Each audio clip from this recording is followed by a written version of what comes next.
A graça e a paz do Senhor, irmãos. Amém.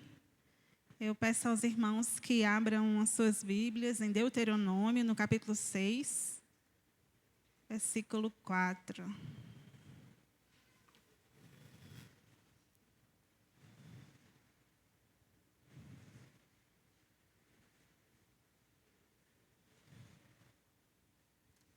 Deuteronômio, capítulo 6, a gente vai ler o 4 e o 5.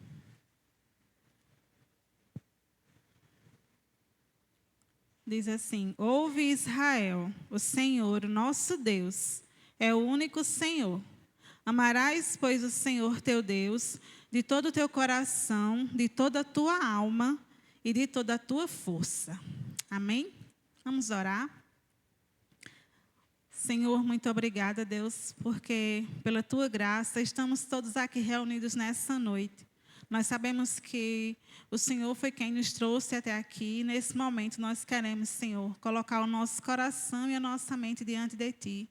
Fala conosco, Senhor, através da Tua palavra, que o Senhor possa nos instruir, Senhor, que possamos crescer no Teu conhecimento, que possamos, Senhor, frutificar em toda boa obra, Deus. Que nada venha, Senhor, tirar a nossa atenção, que nada venha, Pai, nos atrapalhar nesse momento, mas que possamos apenas contemplar a Ti, Senhor, nessa noite. É assim que nós oramos e Te agradecemos em nome de Jesus. Amém? Irmãos, recentemente nós ouvimos na escola dominical uma aula sobre adoração. O pastor falou sobre a verdadeira adoração, sobre a adoração que o Senhor espera de nós. E pensando com relação a isso, eu estava meditando sobre os obstáculos que podem atrapalhar essa adoração. O que é que pode nos impedir, nos atrapalhar de adorarmos ao Senhor? E nessa noite a gente vai pensar um pouco sobre um obstáculo, existem vários, mas nós vamos pensar nessa noite na religiosidade. A religiosidade como sendo um obstáculo para a verdadeira adoração. E quando a gente fala em religiosidade ou religião, a gente tem um pensamento um pouco negativo com relação à palavra, né? É como se eu dissesse assim, não, você é um religioso, eu estivesse lhe insultando, né? Porque o entendimento que a gente tem desse termo é de que realmente é alguma coisa um pouco negativa. Mas o termo em si, a religiosidade, ela significa a qualidade ou a característica da pessoa que busca ou que segue uma religião. Então, toda pessoa que busca a Deus, ela faz isso através de uma religião. Então, nesse aspecto, nesse sentido, nós podemos dizer que somos pessoas religiosas. Mas a gente costuma dizer, né, que nós não seguimos religião. A gente costuma dizer que nós seguimos a Cristo. Não é verdade? Eu não sigo religião, eu sigo a Cristo, eu sou de Cristo. Mas se a gente parar para pensar, onde é que nós aprendemos sobre Cristo? Onde nós aprendemos a nossa fé? Onde nós aprendemos a conhecer a Cristo? Através do cristianismo, né? O cristianismo é uma religião que deriva de outra religião, que é a religião judaica. Então, para a gente entender bem ou entender melhor a Cristo, a gente precisa entender também um pouco da religião judaica. Porque quando a Bíblia fala que Jesus é o Cordeiro de Deus, que Ele é a videira verdadeira, que Ele é a pedra angular, que Ele é o eu sou, tudo isso nos remete a termos, a conceitos do Antigo Testamento, né? A mensagem da religião judaica. Então, a proposta da religião em si é levar o homem até a Deus, a conhecer a Deus. E nós sabemos que existem um grande número de religiões no mundo, diferentes entre si, em suas práticas, em seus conceitos, mas, basicamente, elas tentam responder a uma pergunta, que é quem é Deus, como Deus se apresenta e como nós podemos chegar até Ele, né? Quais são os rituais ou os mandamentos que agradam a Deus. Então, em seu conceito primário, né, a religião ou a religiosidade não são coisas ruins. Mas nós vamos ver que ela pode se tornar. Ao longo do tempo, ela pode se tornar um obstáculo para a nossa adoração a Deus. Quando a gente olha para o ministério de Jesus, nós vemos Jesus fazendo sérias advertências a alguns religiosos da sua época, porque eles haviam trocado o cumprimento da lei de Deus pelo cumprimento de meras práticas religiosas, né? Pelo cumprimento de algumas regras que eles mesmos criaram.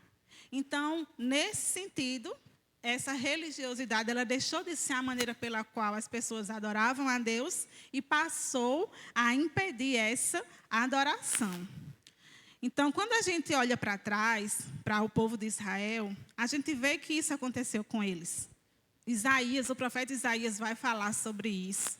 A gente vê também na época de Jesus, que os judeus também passaram por isso. A gente vê também nos primeiros séculos da igreja, né, através da igreja católica, que eles também passaram por isso. E a gente vê isso acontecer também com a igreja evangélica, né? Nós não estamos isentos de também passar por isso, né, disso também acontecer conosco. Então, como que nós podemos saber se estamos cometendo esse erro? Como identificar se, ao longo da nossa caminhada cristã, nós deixamos de seguir a Cristo e passamos apenas a seguir ritos, a seguir rituais religiosos? Como nós podemos identificar isso? Uma das respostas seria prestar bastante atenção ao que diz a Escritura Sagrada. Porque quando a gente presta bastante atenção, nós vamos conseguir discernir o que vem de Deus e o que vem do homem. Então, a gente tem uma confusão muito grande na nossa época com relação a isso. Existem muitas vozes falando e nós temos, às vezes, dificuldade de discernir se essa voz é de Deus ou se é do homem. Então, nós precisamos compreender bem aquilo que a Escritura fala acerca de Deus, para que a gente não se deixe levar pelo que muitas pessoas tendem a falar hoje em dia, né? A gente vê pessoas querendo atualizar a Bíblia, atualizar a Escritura por estar obsoleta ao que eles entendem com relação a isso.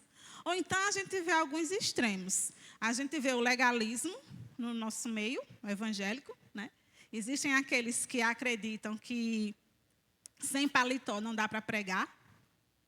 E a gente vai para o outro lado, que é o lado do liberalismo, né? Que são aqueles que pensam que tudo está bom de todo jeito, de qualquer forma que fizer, Deus aceita. Então, a gente precisa ter atenção e cuidado com todas essas coisas, porque nós vivemos num mundo de muita informação, né? Muitos pensamentos. E algo que o cristianismo tem de diferente das outras religiões é que nele não é o homem quem vai buscar a Deus. Não é o homem que vai dizer quem é Deus ou como Deus é. Não, é Deus que vem ao encontro do homem. É Deus que se revela, é Deus que se mostra. Deus diz quem Ele é e Deus diz o que é que Ele espera de nós. É isso que nós vimos nesse texto que nós acabamos de ler, né? Olhe para o texto aí em Deuteronômio, no capítulo 6. Esse pequeno trecho vai nos mostrar algo importante acerca de Deus e vai mostrar o que é que Ele espera de nós. Então, em primeiro lugar, o que é que nós vemos no texto sobre Deus? Quem é Deus? Que característica de Deus nós vemos aqui nesse texto? A primeira característica é que ele está falando com Israel, né? Ele diz, ouça Israel. E esse ouvir não é apenas escutar, mas é prestar atenção, é dar ouvidos, é atender.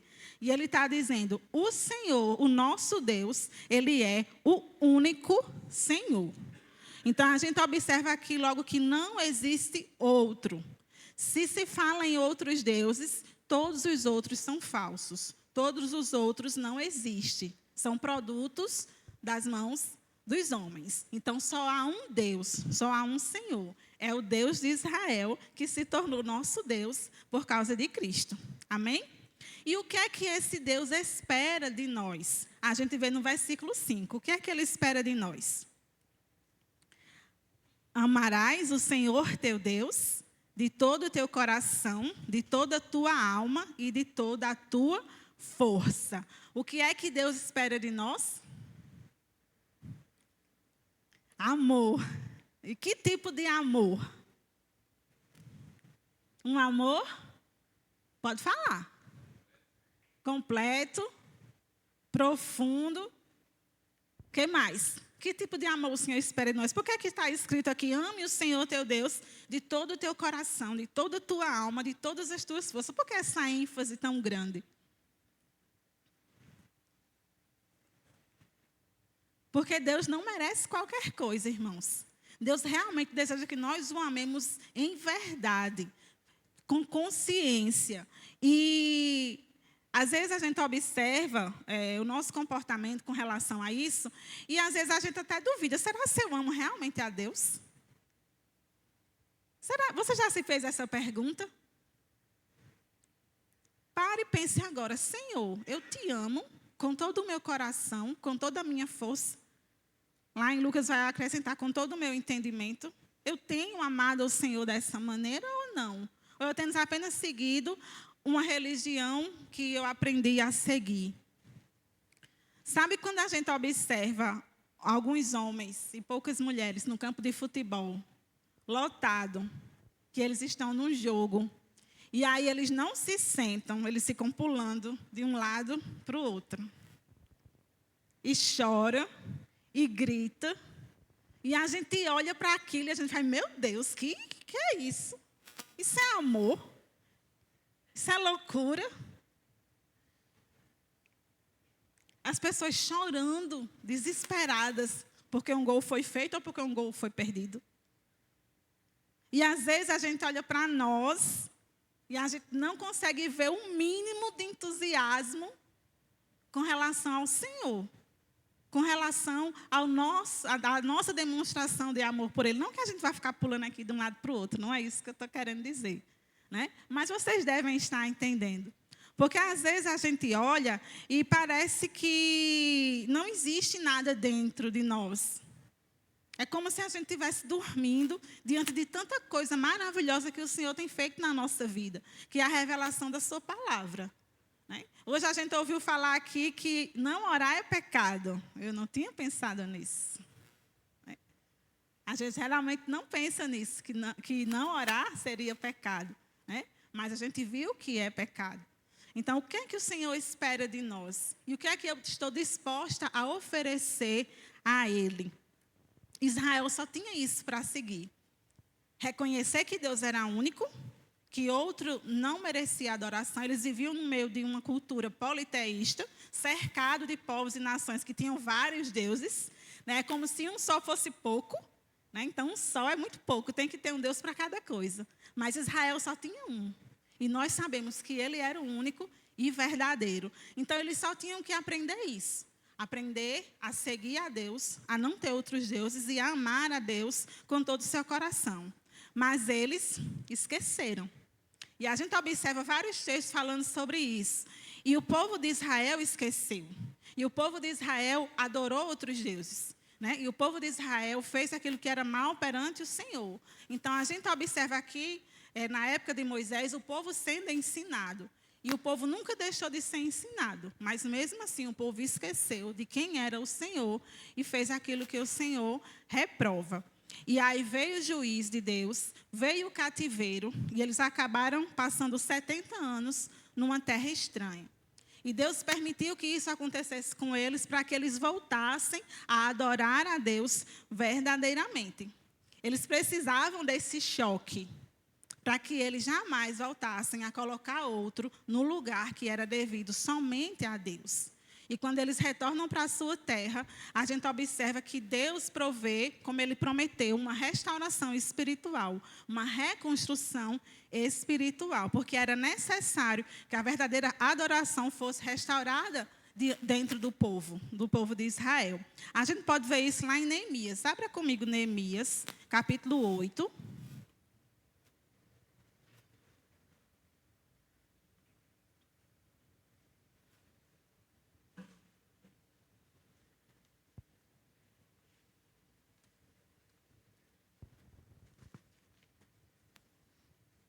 Verso 1.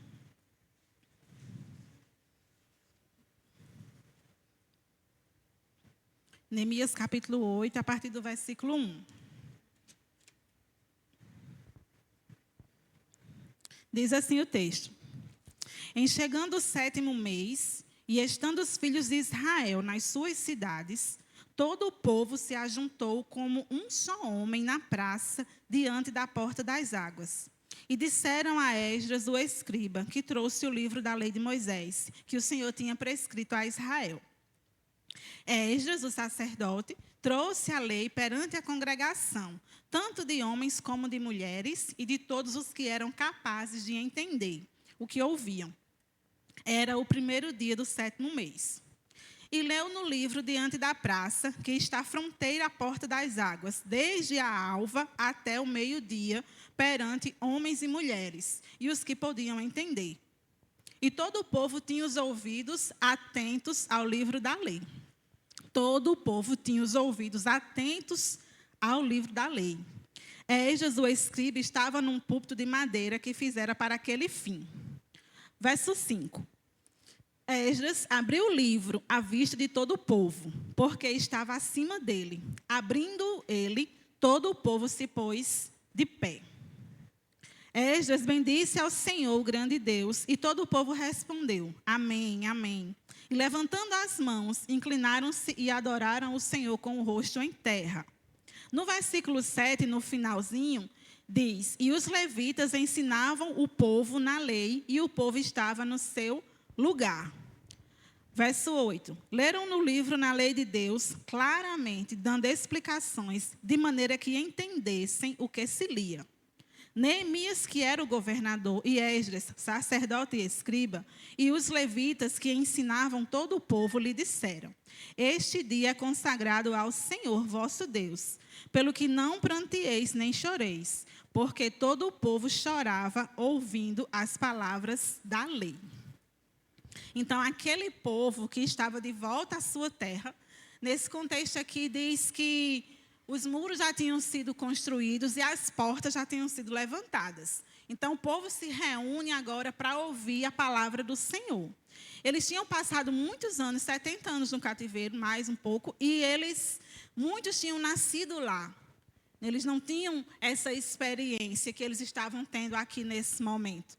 E diz o texto que eles se reuniram na praça para ouvir a leitura da lei. Eles pediram a Esdras que abrisse o livro e lesse para eles. No verso 7, no capítulo 7, no verso 1, fala que após os muros serem edificados, as portas levantadas, foram estabelecidos porteiros, cantores e levitas. E a gente observa com isso a necessidade da edificação espiritual do povo. Né? Já tinham os muros, já tinham as portas, foram estabelecidos porteiros, mas também cantores e levitas, que eram aqueles que iriam atuar nessa reconstrução, nessa edificação espiritual. E no texto, eu acho interessante que diz que eles começaram a ler desde a manhã até o meio-dia, e o povo continuou no seu lugar. Quer dizer que ninguém saiu, ninguém foi embora. Né? Então, haviam homens, mulheres, e o texto vai dizer quem podia entender, né? Para não dizer a idade das pessoas. E no final do verso 9, fala que todo o povo estava chorando ao ouvir a leitura. Todo o povo chorava, houve um quebrantamento. Houve um despertamento espiritual. Eles estavam sentindo o desejo, né, de ouvir mais a palavra do Senhor, e aquilo constrangeu os seus corações. Aquela palavra lida fez algo diferente na vida deles. Né, tanto que eles começaram a chorar. E Esdras vai falar, Neemias vai falar que era tempo de festa. E se você continuar lendo o texto, você vai ver que eles foram celebrar. A partir dessa época aqui, a partir desse momento, eles começaram a interpretar a lei, a transmitir ao povo, para que o povo pudesse seguir e passar adiante. Então, alguns vão dizer que eles falavam o aramaico e a leitura estava sendo feita em hebraico. Então, ao mesmo tempo que eles liam, eles traduziam também para a língua, para que eles pudessem entender. Mas não era só essa tradução, era também uma explicação. O texto diz que eles estavam explicando ao povo a lei, para que o povo entendesse e pudesse, assim, aplicar. Então, a partir daí, começou essa interpretação a ser passada adiante. E nós sabemos que lá na frente, alguns grupos surgiram entre os judeus por causa disso. Surgiram os fariseus, surgiram os saduceus, por causa da questão da interpretação. Nessa época aqui, os escribas, eles passaram a ser os peritos na lei. Então, eles eram como mestres. Na época de Jesus, a gente também vê falar, né? Os mestres da lei são os escribas, porque eles eram especialistas na lei. E eram extremamente zelosos pela observância da lei. É de conhecimento geral que haviam cerca de 613 mandamentos. Então, eram muitos mandamentos que haviam na lei. Então, para que eles pudessem compreender e seguir corretamente, eles foram dando algumas interpretações de como aplicar esses mandamentos na prática. Então, devido ao zelo, certo? Porque lembra que eles estavam no cativeiro. Por quê?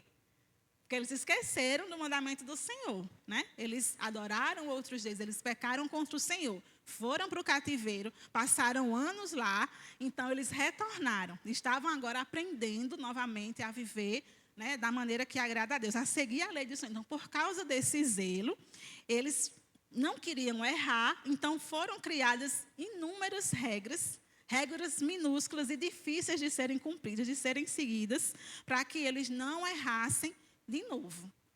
E essas regras criadas pelos homens eram conhecidas como tradição. Então, eles passaram, a partir daquele momento, a colocar essa tradição meio que em pé de igualdade da lei. E Jesus vai falar que eles estavam colocando até acima da lei. Eles estavam deixando de cumprir a lei para cumprir a tradição que eles mesmos haviam criado.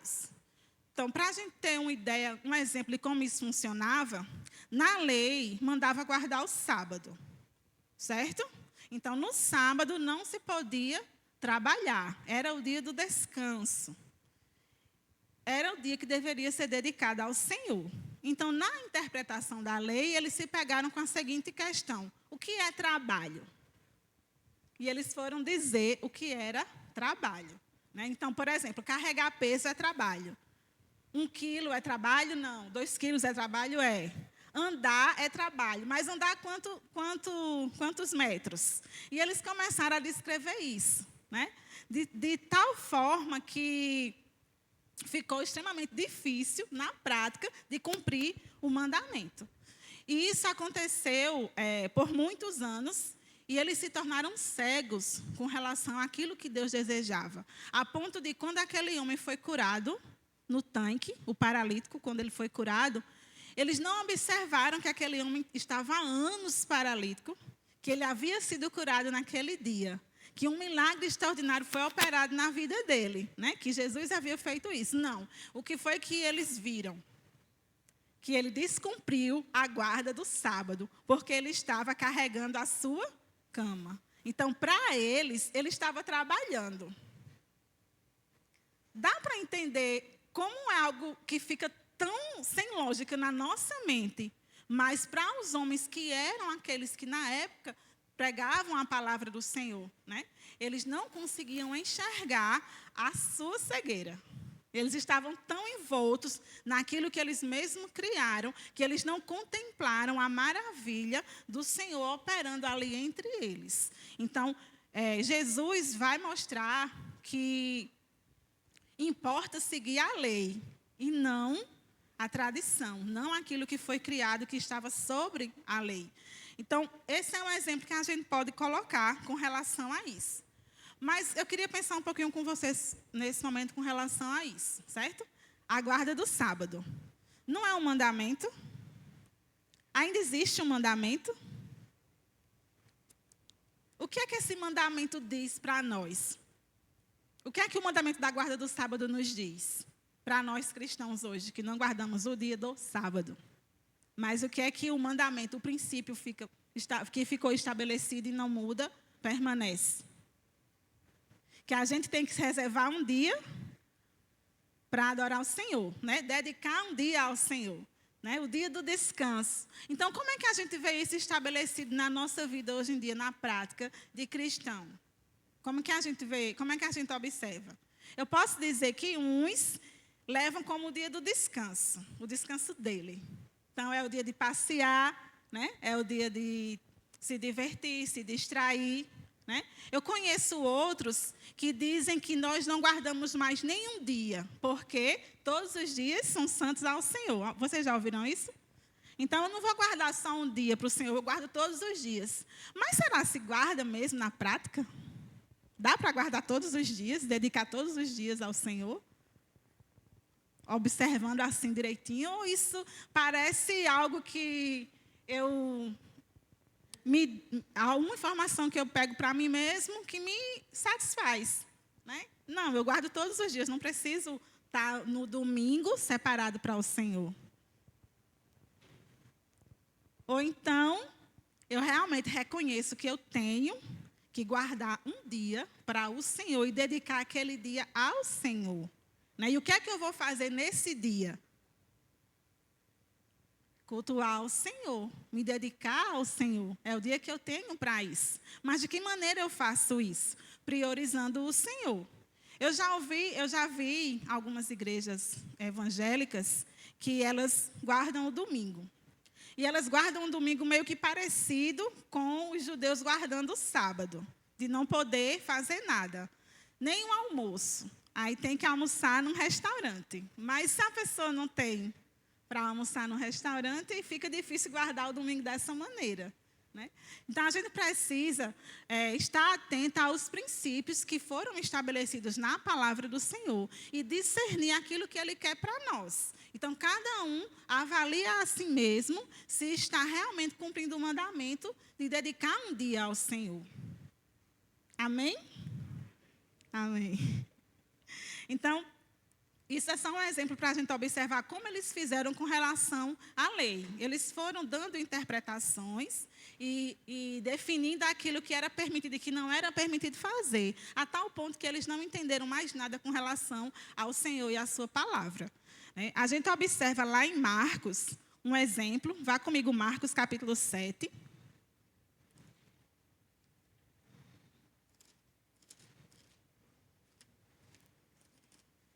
Marcos, capítulo 7, versículo 1.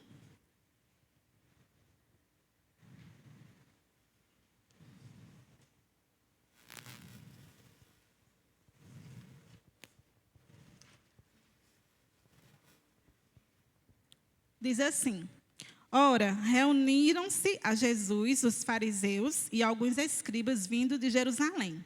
E vendo que alguns dos discípulos dele comiam pão com as mãos impuras, isto é, por lavar, pois os fariseus e todos os judeus, observando a tradição dos anciãos, não comem sem lavar cuidadosamente as mãos. Quando voltam da praça, não comem sem se aspergirem. E há muitas outras coisas que receberam para observar, como a lavagem de copos, jarros e vasos de metal, e camas. Interpelaram-nos os fariseus e os escribas. Por que não andam os teus discípulos de conformidade com a tradição dos anciãos, mas comem com as mãos por lavar?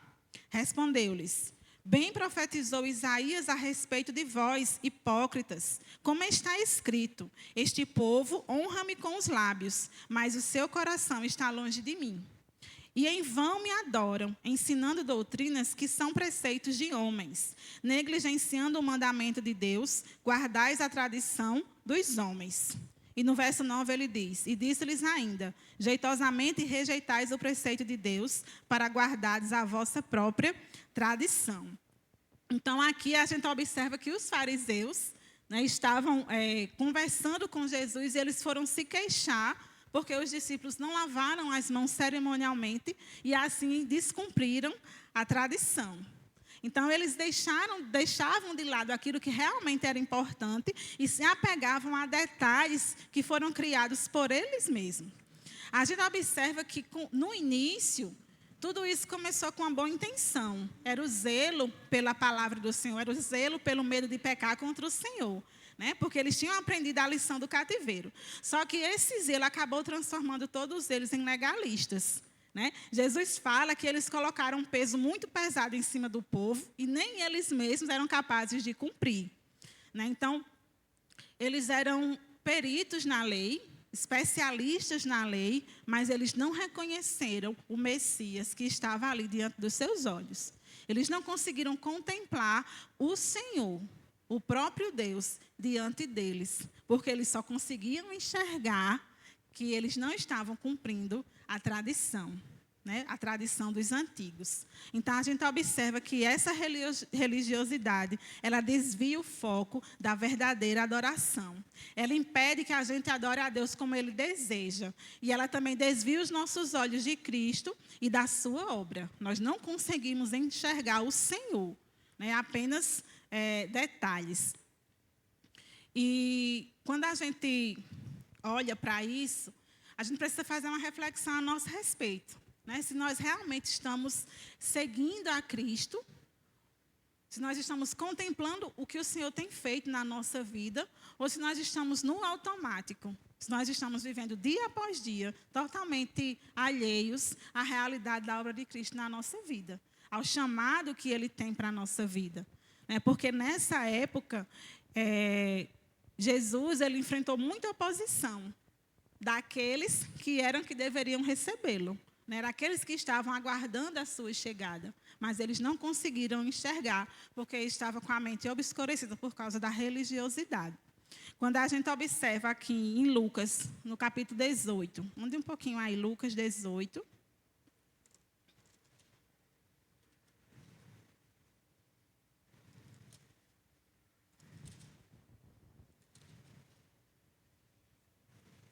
Versículo 9.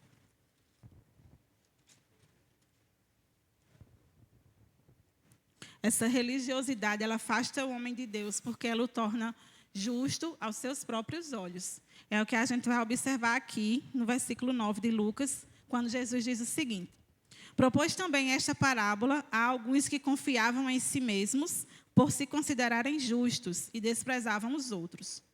2 homens subiram ao templo com o propósito de orar, um fariseu e outro publicano. O fariseu, posto em pé, orava de si para si mesmo dessa forma: ó Deus, graças te dou, porque não sou como os demais homens, roubadores, injustos e adúlteros, nem ainda como este publicano. Jejuo 2 vezes por semana e dou o dízimo de tudo quanto ganho. O publicano, estando em pé, longe, não ousava nem ainda levantar os olhos ao céu, mas batia no peito, dizendo: ó Deus, sê propício a mim, pecador. Digo-vos que este desceu justificado para a sua casa, e não aquele. Porque todo o que se exalta será humilhado, mas o que se humilha será exaltado. No verso 9, a gente observa o motivo de Jesus ter contado essa história, essa parábola, que era justamente para aqueles que confiavam na sua própria justiça, mas desprezavam os outros. E era assim que os fariseus agiam. Eles confiavam na justiça própria, naquilo que eles faziam como certo, e eles não reconheciam que eles também precisavam de Deus. Eles não reconheciam que eles deveriam se arrepender dos seus pecados. Então, isso faz com que a gente não cresça na graça do Senhor, porque nós precisamos reconhecer que somos pecadores. Nós precisamos nos arrepender dos nossos pecados. Essa parábola vai mostrar isso, que a oração que Deus ouviu não foi aquela daquele que auto se justificava, mas a daquele que reconhecia quem ele era, daquele que reconhecia e se arrependia dos seus pecados. E Jesus faz aqui um contraste entre essas duas orações, a do fariseu e a do publicano. E a gente vai observar que, diante do Senhor, né, nós só temos a agradecer e a nos arrepender. Nós olhamos para Deus e nós enxergamos quem nós somos. E nós sabemos que sem Ele, nós não somos nada. Nós não temos capacidade para fazer nada. Porque tudo que nós temos, tudo que nós somos, vem do Senhor, vem da sua graça e da sua misericórdia. E a religiosidade faz com que o homem não enxergue isso, com que ele se ache justo por aquilo que ele faz. Era assim que o fariseu dizia: eu dou dízimo, né, eu vou na igreja, eu faço as minhas orações, eu cumpro todos os rituais. Então, eu sou perfeito. Eu não tenho do que me arrepender. Eu não sou um pecador como aquele outro. Era assim que ele pensava. Em Lucas 19, 7, a gente observa na história de Zaqueu, que não precisa ler, vocês já conhecem. Quando Jesus ele vai até a casa de Zaqueu, o que é que acontece com as pessoas que estão à sua volta vendo aquela cena?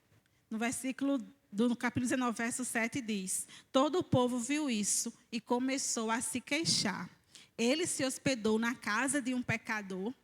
Então, Jesus estava passando por Jericó, né? Jesus estava de passagem, mas Jesus olha para Zaqueu. E Zaqueu, por ser um publicano, considerado pecador, né? O pecador dos pecadores, Jesus vai até a casa dele. E Jesus se hospeda na casa dele. E aqueles que estão acompanhando Jesus, eles se queixam de Jesus. Eles reclamam de Jesus porque Jesus se hospedou na casa de um pecador. E o que é que isso demonstra? Que eles não se consideravam pecadores. Eles não se enxergavam como pecadores. Eles não achavam que eles necessitavam também da graça de Deus. Era como se eles merecessem um Messias, né? Não, eles não precisam, eles merecem um Messias, né? Porque eles são perfeitos, eles cumprem perfeitamente a lei de Deus.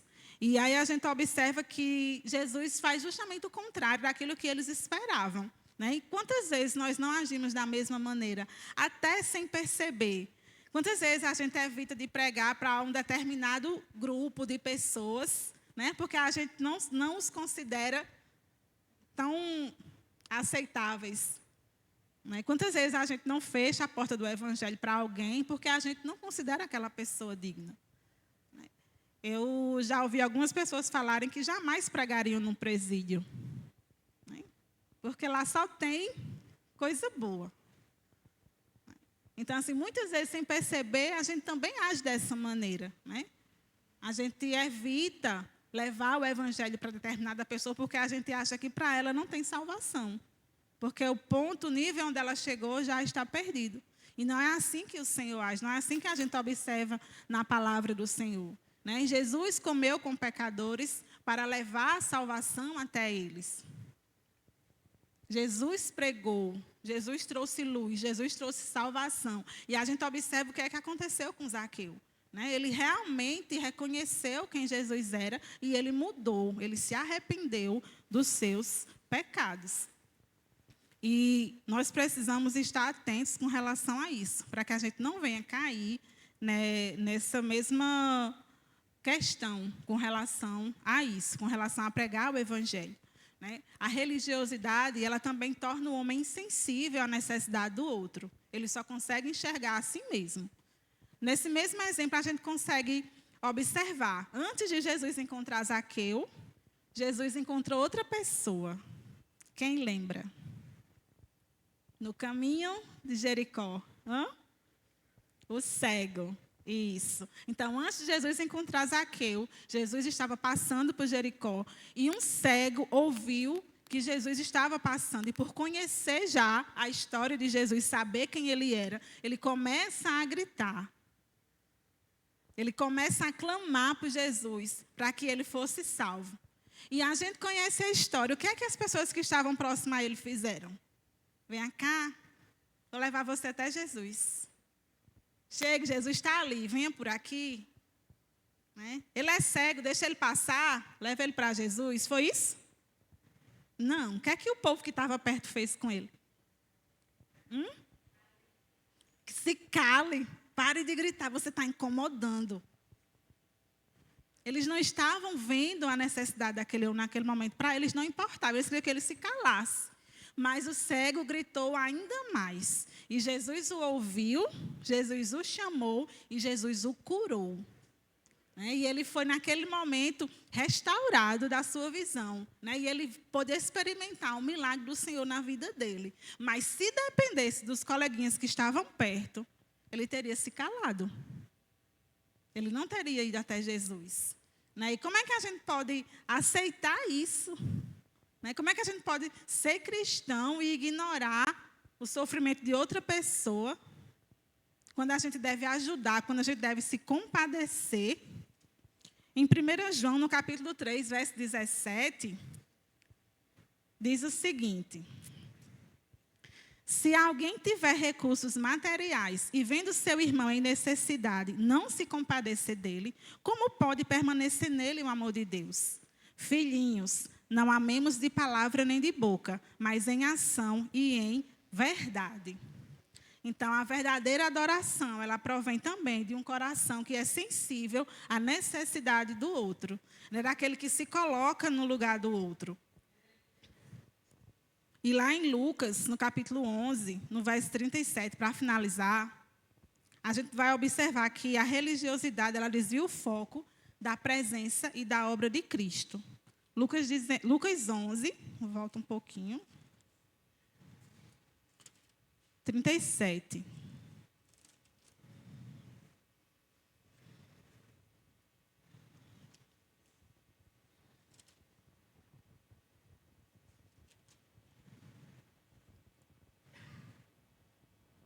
Ao falar Jesus estas palavras, um fariseu o convidou para ir comer com ele. Então, entrando, tomou um lugar na mesa.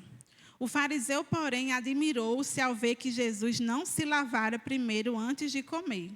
O Senhor, porém, lhe disse: Vós, fariseus, limpais o exterior do copo e do prato, mas o vosso interior está cheio de rapina e perversidade.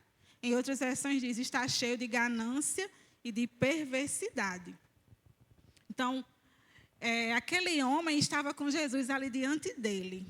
Jesus, não era ninguém, era Jesus, diante dele, à mesa. Ele chamou Jesus para comer.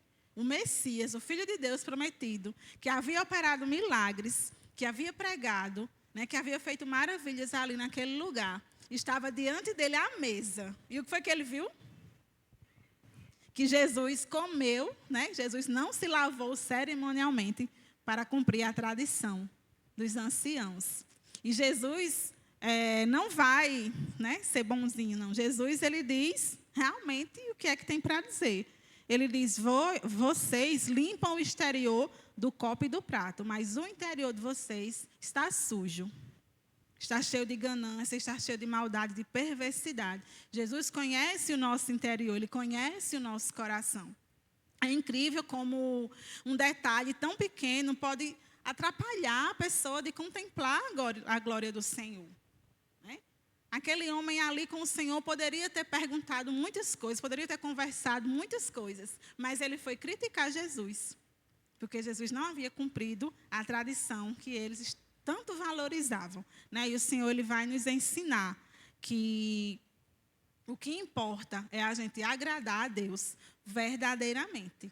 Então, para isso, a gente precisa conhecer o Senhor, para a gente saber identificar aquilo que agrada a Ele e aquilo que não agrada. A igreja primitiva, ela foi fiel aos ensinamentos do Senhor, logo no início, né? Mas, com o passar do tempo, a gente viu que a coisa começou a desandar. E a gente chega na Igreja Católica, que colocou a tradição acima da palavra de Deus.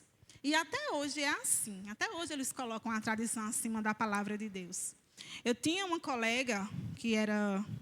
Quando a gente era jovem, ela era de uma igreja evangélica e ela tinha muitas dúvidas com relação a algumas coisas que eram proibidas, né, que não tinha base bíblica. E ela foi conversar com o pastor dela. E ela perguntou para ele, e ele não teve como responder. Ele disse assim, minha filha, isso é só pela tradição. É só por causa da tradição. E aí ela falou para ele, pastor, então se fosse para ficar com a tradição, eu não teria saído da igreja católica. Né? Porque a gente precisa saber discernir o que é do Senhor e o que não é. Então, a gente precisa, cada dia mais, buscar compreender e fazer a vontade do Senhor. A religiosidade nos leva a valorizar aquilo que é secundário, aquilo que não tem importância, e obscurece a nossa mente com relação ao Senhor, à sua obra e à sua palavra. Isaías vai criticar duramente o povo de Israel por causa disso. Né? Para finalizar, a gente, se vocês observarem, podem observar em casa, no capítulo 23 de Mateus, Jesus vai pronunciar 8 ais contra os religiosos da sua época, né? Porque eles estavam vivendo da maneira que não agradava a Deus. E a gente pode observar isso em casa, né? Para que a gente possa meditar e aprender com esse texto. Então, nós podemos estar, muitas vezes, presentes em todos os cultos, nós podemos estar participando ativamente de ministérios, mas se a gente não muda quando a gente escuta uma repreensão da palavra do Senhor, se a gente apenas é um ouvinte, né, não praticante, se nós não percebemos a necessidade do outro, se nós somos pessoas rancorosas, vingativas, não perdoamos, né, se estamos prontos a apontar o erro dos outros, Se não temos prazer na palavra do Senhor, se não temos amor pela palavra do Senhor, se não temos prazer em louvar o Senhor, nós precisamos começar a avaliar realmente a nossa vida, né? Se nós realmente fomos alcançados pelo Senhor, se nós estamos apenas seguindo uma religião. Porque a gente sabe que aquele que vai para o céu é aquele que nasceu de novo, não aquele que cumpre todos os ritos religiosos que aprendeu quando criança. Então, nós precisamos nos examinar e avaliar isso na nossa vida. Então, o Senhor nos chama todos os dias a ter um relacionamento com Ele. Ele espera que nós tenhamos prazer na sua presença, prazer em estudar a sua palavra, prazer em louvar e engrandecer o seu nome.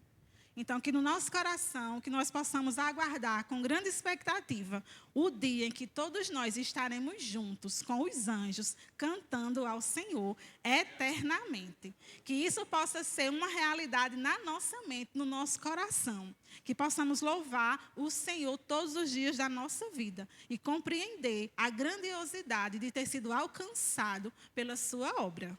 Amém? Então, vamos ficar de pé, vamos orar.